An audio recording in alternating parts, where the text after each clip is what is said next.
I wanted to be able to use guns that it's gonna feel right in our character's hands. With the driver, the Ruger, the big gun, is small, but it's just fat and short.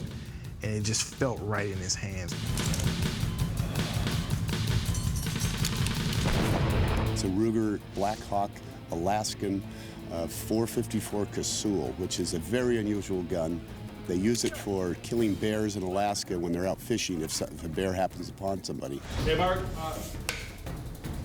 Killer.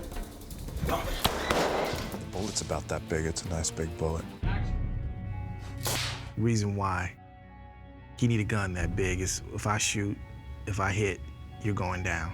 Please, he made us do it! Preparation with Dwayne is how to be able to control the Ruger, the kick.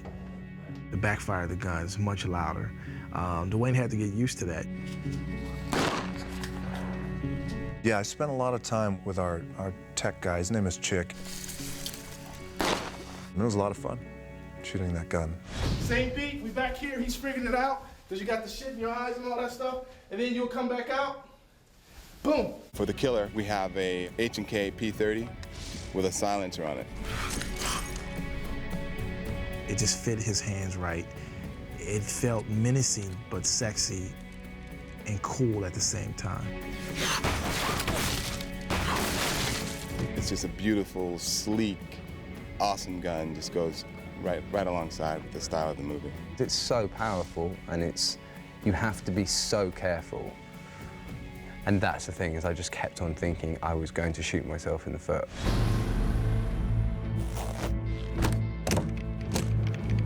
We felt like he would have made 2 changes, throughout the movie in those 5 days. So he starts off with a Beretta 900 and he 9000, and he moves to a Glock. And it just felt right with the right suit that Killer was wearing, the right body language that he has. It just felt right for him. The Glock becomes more real. No silencer. It's workmanlike. It's time now. I can't miss anymore. Ready and action! Lily, she has a Kimber, which is a .45 automatic. Action! We got it in the compact version, which looks like a small gun, but it packs an absolute wallop. I shoot a .45 in the movie, so it's, I was very used to that and very comfortable with that.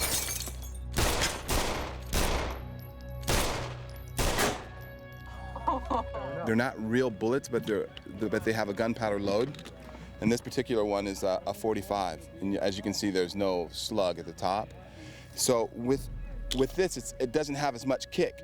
So one of the things that you always are reminding the actor is, as they're firing the weapon, it's not giving them that kick that they would get. So a lot of times they're shooting a very powerful weapon, but there's no kick. So you're just like, don't forget the kick.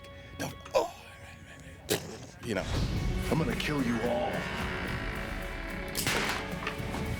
With Cop and Cicero using the Glock, the Model 20, is what cops use, but it just felt right for them in Bakersfield. He doesn't shoot it a lot. He shoots it twice. Once where he's having a shootout with Driver in the hospital basement.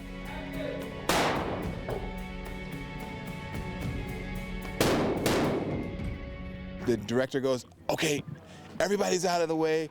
I need to go big."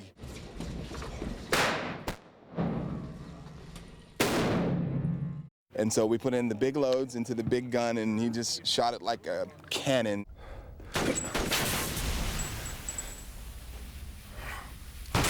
These guys went home with their guns, and they kept the guns with them and stayed near with it. And I think all that really helped to really make the film feel real. Hey, Mark.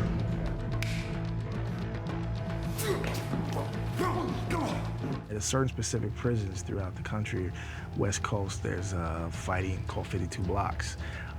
It's not really well known.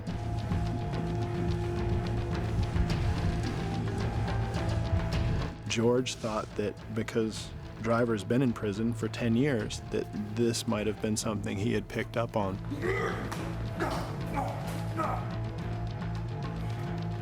Several days were spent on the knife fight and choreographing the knife fight and utilizing 52 blocks in a small way where it's something that he would have seen but not perfected. And these guys was able to really choreograph and really get that going between the two actors in that particular scene. George only wants action that's going to fit, and he understands where it fits and it doesn't fit, which is really cool.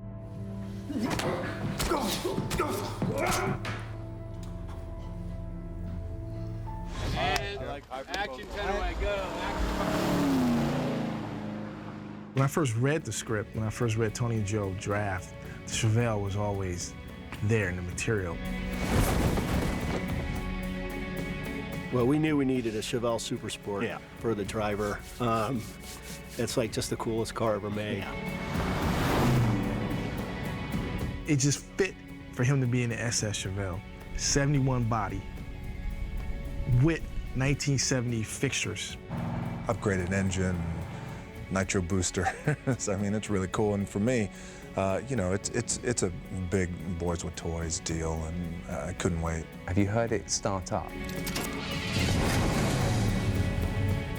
It's like a bomb going off. Ridden horses, rode camels. It's not the same. You get behind the wheel of a cool car like that. We figured the killer, you know, even before he was European, would be driving something foreign, you know? Yeah, we want to do the American car against the foreign car, you know?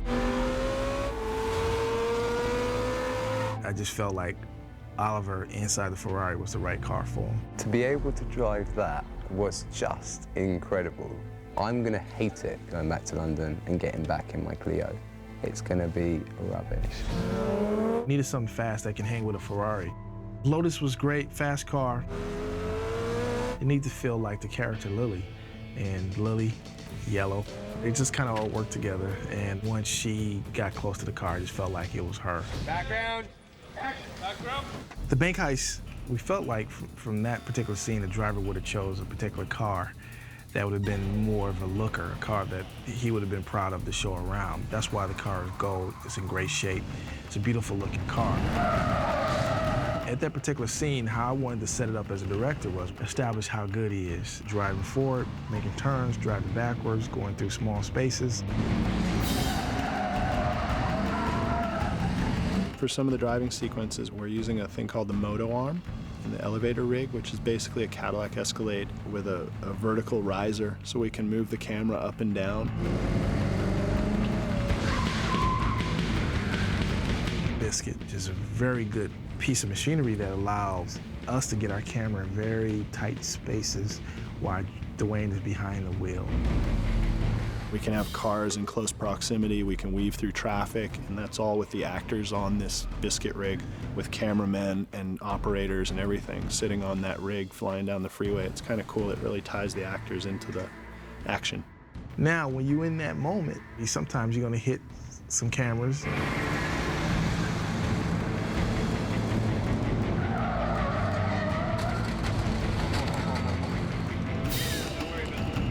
But at the same time, we're live. This is really happening.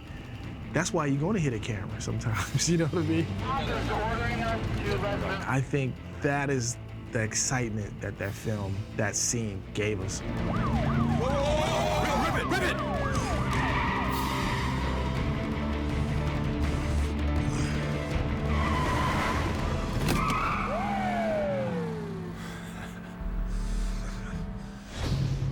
All right, guys, everybody, let's talk about this shot. We're going to be leading the procession in Alan's Escalade. We'll be coming up leading the Chevelle with the Ferrari probably 6 car lengths behind. He's seen when he leaves the hospital and Killer comes out and surprises him.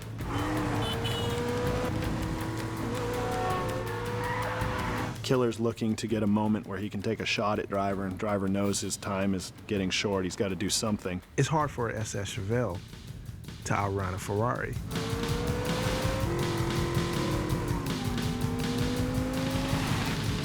But the driver is much smarter than that. He's able to use his skills as a driver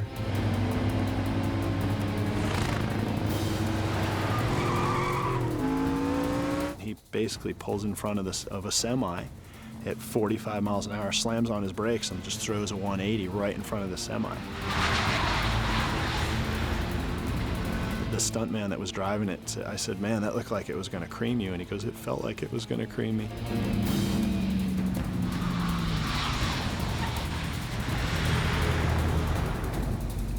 That's why he's called the driver, because he delivers.